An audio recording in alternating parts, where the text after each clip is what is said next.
Bagaimana menyikapi sikap seorang istri yang ketika marah selalu mengeluarkan kata-kata yang kotor, di antaranya yang disebut dari kebun binatang, naudzubillah min dzalik, padahal sudah mengenal sunnah. Ini sama poinnya, itu ya. Berarti ini bahan introspeksi bagi suami. Bagaimana seorang istri tadi bisa bersikap seperti itu? Ada kewajiban dia untuk mendidik. Apakah karena apa? Kebebasan yang tanpa batas diberikan, pergaulan yang tanpa pengawasan, atau ya pengarahan yang kurang. Dan pengarahan itu tidak mesti langsung.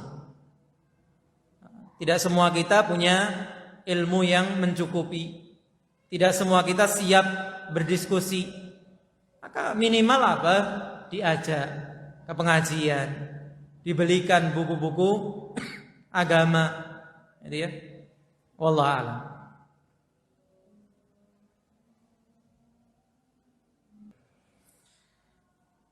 Baik, melanjutkan tentang tadi berbicara yang tidak baik, yang kotor. Bagaimana kalau itu terjadi pada istri? Artinya terjadi pada suami. Suaminya sudah mengenal agama, tapi kalau berbicara yang kotor. Maka tugas istri memberikan masukan. Ya. Tugas istri apa? Memberikan masukan. Allah merintahkan wa tawasau bil haq wa tawasau bis sabr.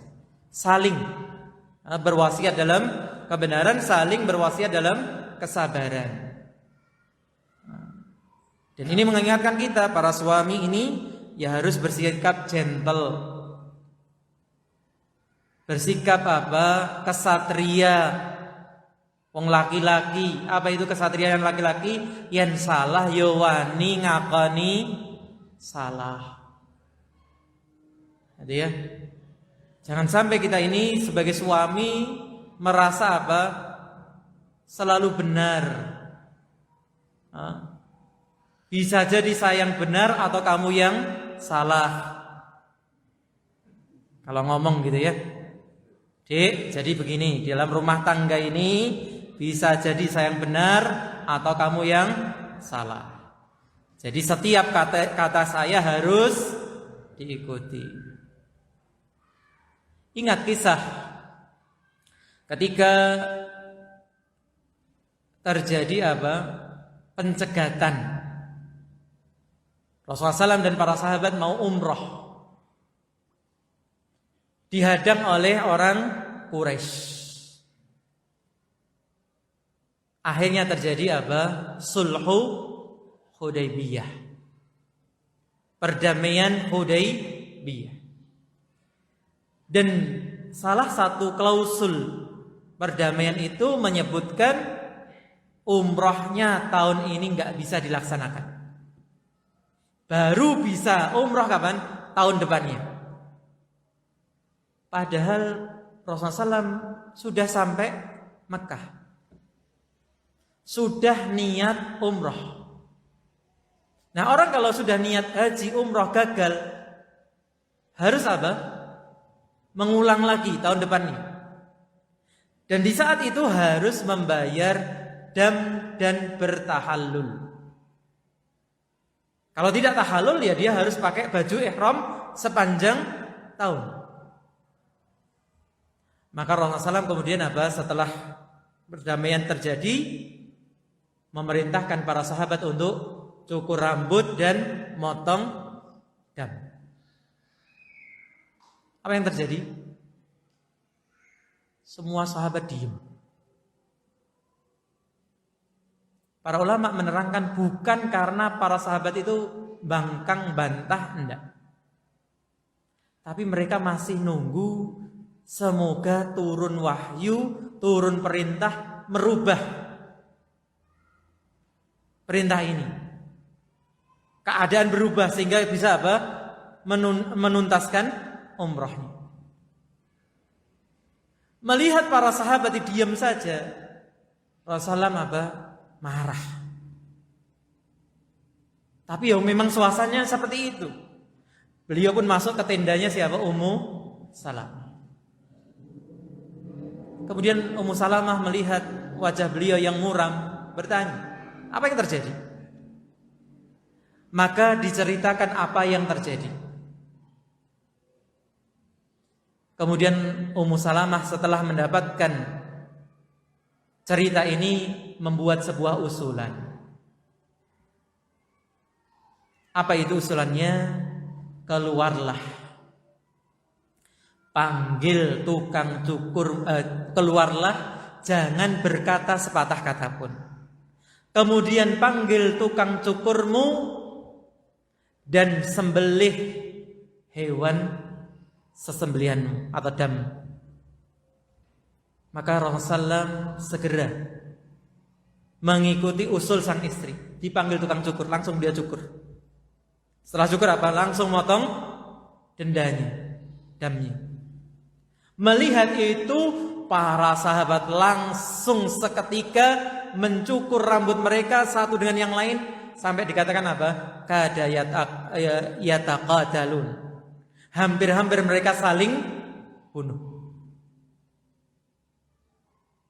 Para ulama menerangkan apa? Ketika Rasulullah SAW melakukan itu, para sahabat kemudian melihat apa? Tidak ada pilihan lain. Dan mungkin dalam kehidupan kita selama ini, kita juga merasakan bahwa kadang usulan istri itu yang memang cemerlang. Walaupun mungkin kita nggak pernah mengakuinya, gitu ya. Gengsi. Tapi subhanallah. Maka ini juga yang perlu kita mawas diri. Kita datang ke kajian, kita datang menuntut ilmu seperti ini. Banyak di antara kita sudah bertahun-tahun ngaji, bahkan mungkin sudah belasan tahun, sudah puluhan tahun. Dan apa fungsinya kita ngaji? Merubah perilaku kita. Kalau kita ngaji pulang sama saja, kita perlu berkaca, bercermin. Sebenarnya apa niat kita belajar? Apa niat kita datang ke majelis ilmu? Jadi, sebagian kadang menyerah dengan watak. Saya sudah terlanjur wataknya begini. Nah, kalau semua orang kemudian menyerah dengan watak, buat apa adanya syariat? Satu contoh terakhir, ketika Rasulullah SAW menerangkan bahwa kebanyakan penghuni neraka adalah wanita. Apa sebabnya? Karena membangkang ingkar kepada suami.